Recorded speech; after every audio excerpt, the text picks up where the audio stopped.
Hi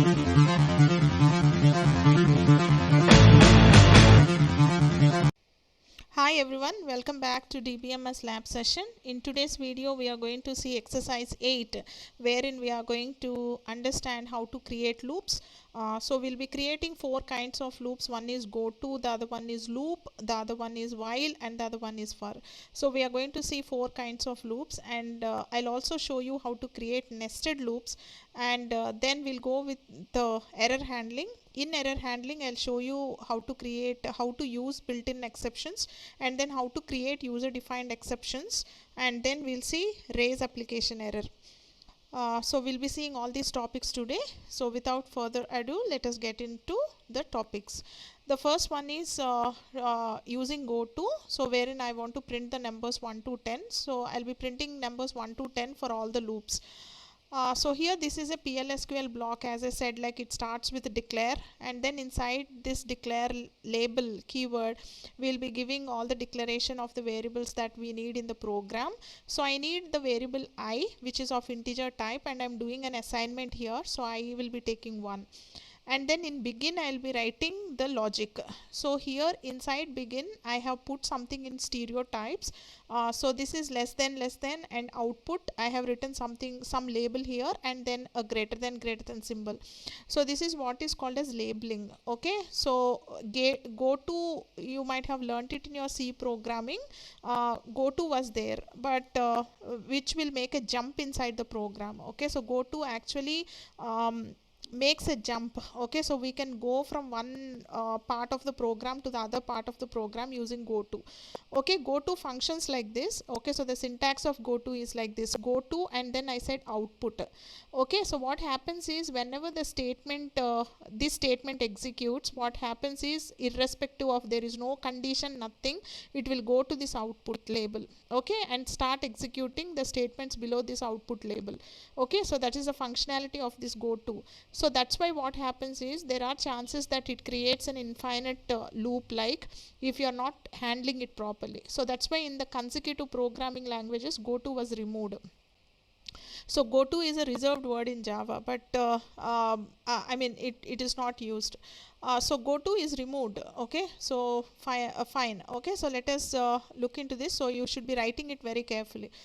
So I have given the label. So this output is the label here. Then I'm saying dbms underscore, this is a print line of dbms, and I'm saying print I. So whatever I is, it prints. So I is 1, so it prints 1 on the screen, and then I'm incrementing I to 1. So this is the statement. I said I is equal to I plus 1, and then we are checking for the condition if I is less than or equal to 10.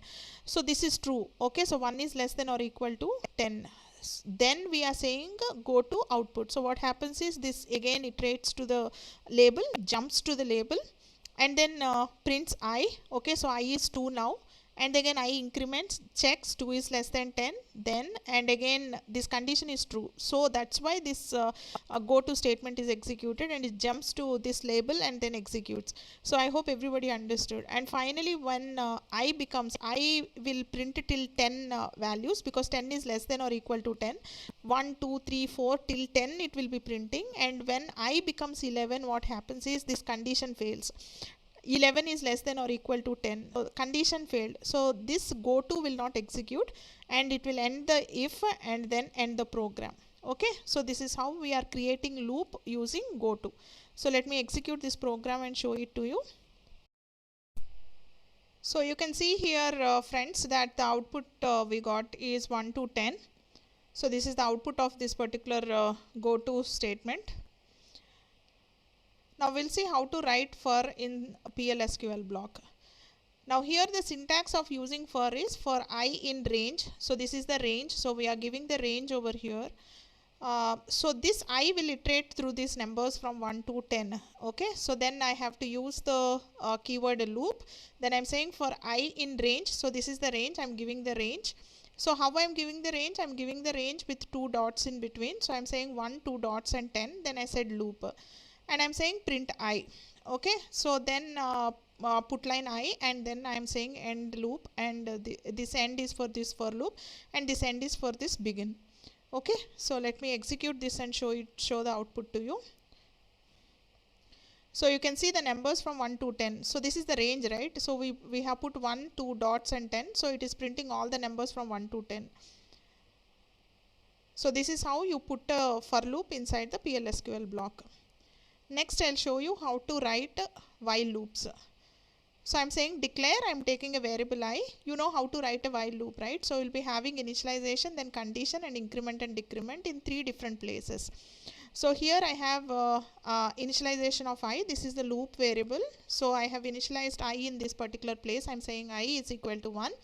Then I said begin. Inside the loop, this is executable statement. So I'm writing it in begin.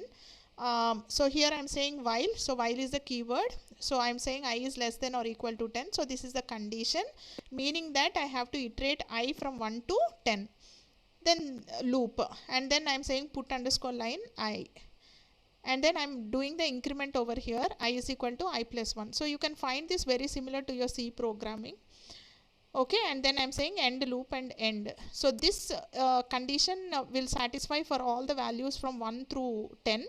When I becomes 11, then this condition will break and this loop ends, and the control comes to end, and end is the end of the PLSQL, so the entire program ends. Okay, so this is the PLSQL program wherein we are seeing how to write while. So you can see the numbers from 1 to 10 are printed. So the next fourth kind of loop is using the loop keyword. So I'm taking the variable I to be 1, then I said begin and I said loop. Simply I said loop, and then I'm printing I and I'm saying I is equal to I plus 1. So what happens? So here loop, so you can see that there is no condition over here. So the condition is written here with an exit statement. So we are saying exit when I is equal to 11. So that's how you need to write. If you are simply leaving it off without writing this exit statement, it will go into an infinite loop. Okay, because there is no breaking condition over here. Every time whenever you are working with loops or recursion, it is very important that you keep in mind that you are breaking the loop at some particular point of time. So this is a must. This is a breaking condition. So it will break the loop when I will become 11. So every time I increments, this is checked. Okay, so when I becomes 11, this is broken, and this is end of this particular loop, and this is end of PLSQL block. So let me execute and show it to you. So remember that exit when I is equal to 11 is important. So it has printed the numbers from 1 to 10. When I became 11, the loop, the control came out of the loop. So this is these are the 4 kinds of loops. We have seen go to, we have seen for, while, and then loop. Now I'll show you how to create nested loops.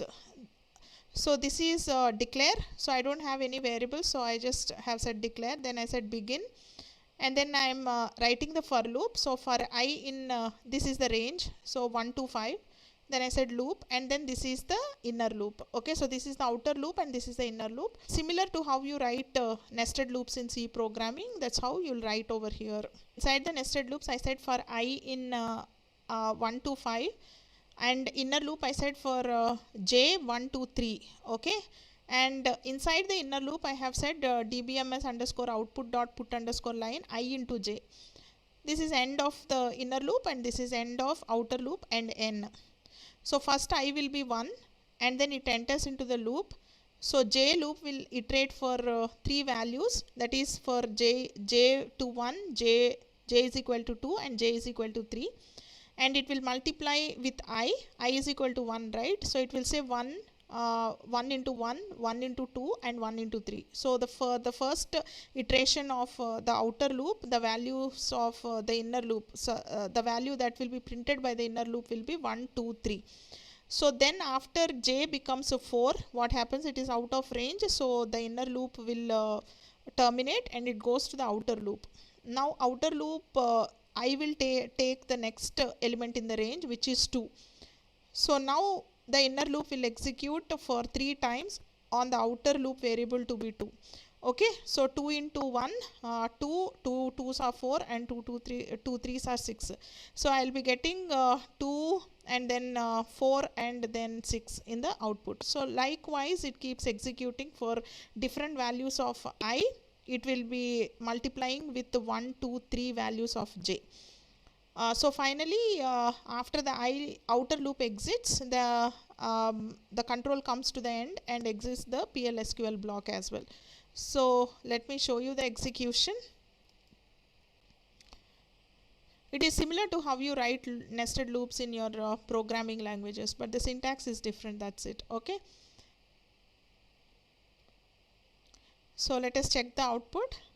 So this is the output.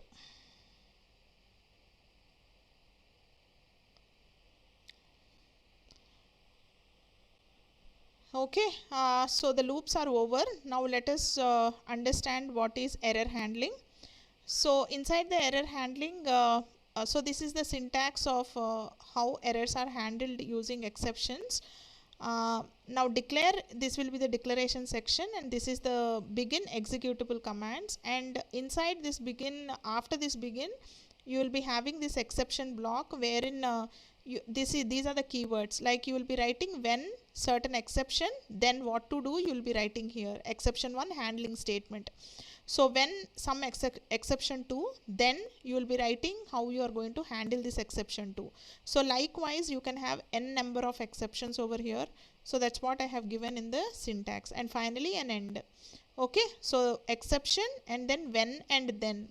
Okay, so between this when and then you will be having the exception, the name of the exception, and then after this when then you will be having the statements how you want to handle the exceptions. So let us see the concept regarding built-in exceptions. Like user-defined exceptions are the exceptions that are written by the programmers, so they can customize a certain errors in their program. They can customize and they can create their own user-defined exceptions. Built-in exceptions come along with the language.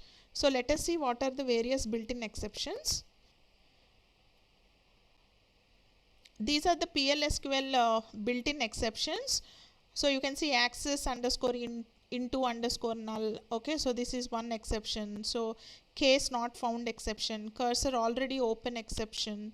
Then you can see, okay, dupe underscore val underscore on underscore index exception, invalid cursor, invalid number, login denied, no data found. So I'm going to use this no data found in my program.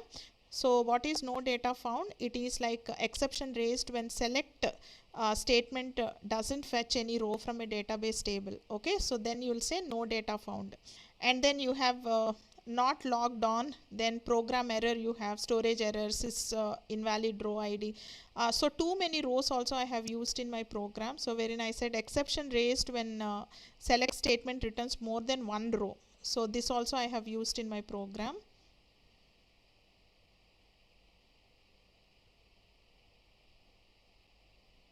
Then you have value error, then zero divide. So zero divide is exception raised when your program tries to attempt divide by 0. Okay, so if you are trying to divide by 0, it is an error. So these are all the built-in exceptions, and let us try to write a program using these exceptions. Well friends, so this is a program wherein I have used the built-in exceptions. So I said declare, and then I said I have declared a variable which is SID of this type, varchar2 type, and then I said begin, and then I said select SID into SID. So what happens, the whatever SID you get as a result, I am saying put it in SID. This is the variable, right? I am saying put it in this SID from sailors. So I'm using the sailors table where S name is equal to, so I'll take Dustin, and then I'll show you. Okay, so I'm taking Dustin. Dustin is there in the sailors table where S name is equal to Dustin. So what happens is it will search for this S name. Dustin is there in the table, so it will retrieve his SID, which is 22, and 22 is put in this SID. So after that I am asking it to put line SID, so 22 will be put on the screen. Now I am writing certain exceptions. What are the exceptions? I am saying when no data found. Okay, so for example I am saying S name is equal to Sudha. So Sudha is not there in the sailors table. So what will happen? No sailor with given SID found. Okay, so with the given S name found. Okay, so all that it will be printing. And when too many rows. Okay, for example for the Horatio sailor, there are two people, right? So S name is equal to Horatio. If I write, it will say that too many people are there. There are more than one sailor with the same name found. So that's what we'll be getting as an output. Okay, so let me execute this program and show it.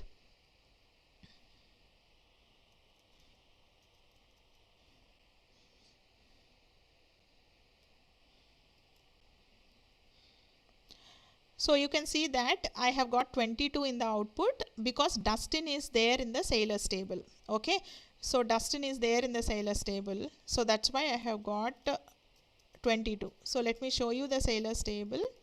So before executing this, make sure that your sailors table is there in the database. Okay, so this is my sailors table, and I have Dustin's SID is 22, so 22 is put over here on the screen. So now what I'll do is I'll take Horatio, so that because I have to show you the exceptions, right? So I'm taking Horatio. Okay, so now we'll see, execute this program once again, and we'll see what it is going to give me. Because there are two Horatios, I'm expecting more than one sailor with the same name found to be given as the output. So you can see there is an exception, more than one sailor with same name found. Okay, so that's what I got because there are two Horatios. Okay, and so this is the sailors table. Let me show you that. So see here, there are two Horatio. This is the first Horatio and second Horatio. More than one person, so it is saying two, more than one sailor with the same name. Now I'll search for the name not found. So I'm saying where S name is equal to Sudha. Okay, so when I search, it should tell me no sailor with the given S name found.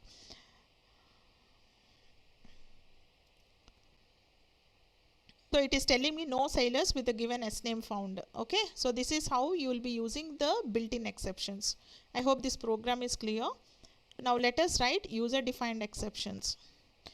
Okay, so to write the user defined, this is an user defined exception wherein I'm taking a number and finding out whether the number is even or odd.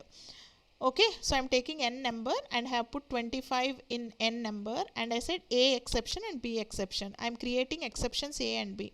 Then I said begin, and this is the computation. What is the computation? N mod 2 is computation, and the result, if it is equal to 0, then it is even, else it is odd, right? So that's what we have written here. Mod will actually return, it's a built-in function which will return the modulus of two numbers passed into it. So I have passed n and 2, and like in your C programming and other languages, you don't have this for equality. For equality, you don't have this double equal to. This is wrong. Okay, so in PLSQL, if to check equality, you will be just giving single equal to. Okay, right. So I said n mod 2, if it is equal to 0, it means it is an even number. So then raise A, else raise B. Okay, so if it is not equal to 0, then raise B, meaning that it is odd. So where did I write that it is even and odd? I'll be writing in this exception. So here I have ended if, and then I said exception when A then. So this is what I have shown you in the syntax, right? In the syntax I told you. Okay, so what it is? Exception when exception 1, then exception 1 handling statements. Okay, so that's what I am writing over here. So I am saying exception, so exception when A then. Okay, so A is an exception, so when exception A then, so I am putting put underscore line, so which is saying the input is even. So I am just writing a simple string, okay, sentence over here, that input is even. When B, then I am saying the input is odd. Okay, and so this is how you will be creating user defined exception. I have created my own exception to say that the number is even or odd. So whenever it is odd, it is saying it is odd or even. So let me execute this program and show you. So since I have given n to be 25, it has to tell me the input is odd. So you can see that it is saying the input is odd. So let me make this as 20, and let us see what it is giving me. So let us see whether it is raising exception A or not. Yes, it is raising the exception A. It is telling the input is even. Okay, so this is how you create user defined exceptions. Now the last concept in your experiment 8, wherein we will be seeing how to raise application error. I have shown you this in triggers, but once again let me show you here. So what I did, I am checking for division by 0 error. So I have taken two numbers wherein A is 20 and B is 0, and I am putting the result in C. Okay, so begin B is equal to 0. So I said we won't be giving double equal to, we'll be just giving single equal to. Okay, so it will check for the equality. So if B is equal to 0, then raise application error, because we are dividing A by B. Okay, so we are saying A divided by B. So you are checking beforehand whether B is equal to 0 or not. So if B is equal to 0, then raise application error, and else it means that B is not equal to 0. So you can happily do the division. So I am saying C is equal to A divided by B, and then I am putting the result on the screen. So this is end if and this is end. So this raise underscore application underscore error will be taking two arguments. The first argument is the error code. I already told you in my previous video that the error codes are from minus 20,000 till minus 20,999. Okay, so you have to give the errors only within this range. These are for the users. You cannot give it out of this. Okay, so we can take any one of the codes in as error codes, and the next one is the text that you want to print to the user, so that he will understand the description of the error. So here we are saying division by 0 is the description of the error. So I have taken minus 20,001 to be the error code. Okay, fine. So let me execute this program and show it to you. So you can see that it is clearly saying division by 0 error has occurred. So we are saying raise application error because I have given B to be 0. So let me change B to be 2. Okay, and let us see the execution whether this error will be raised or not. So you can see here the error is not raised because the condition B is equal to 0 has evaluated to be false. So this is evaluated to be false, so directly it goes to the else part and do the computation between A divided by B, because B is not equal to 0. Okay, so division can take place. So that's why we are jumping to else part and dividing it. So that's it, friends. This is your 8th exercise, wherein we have seen the loops and then user defined raise application errors and nested loops, and also we have seen built-in exceptions. So hope this video is helpful to you. Thank you.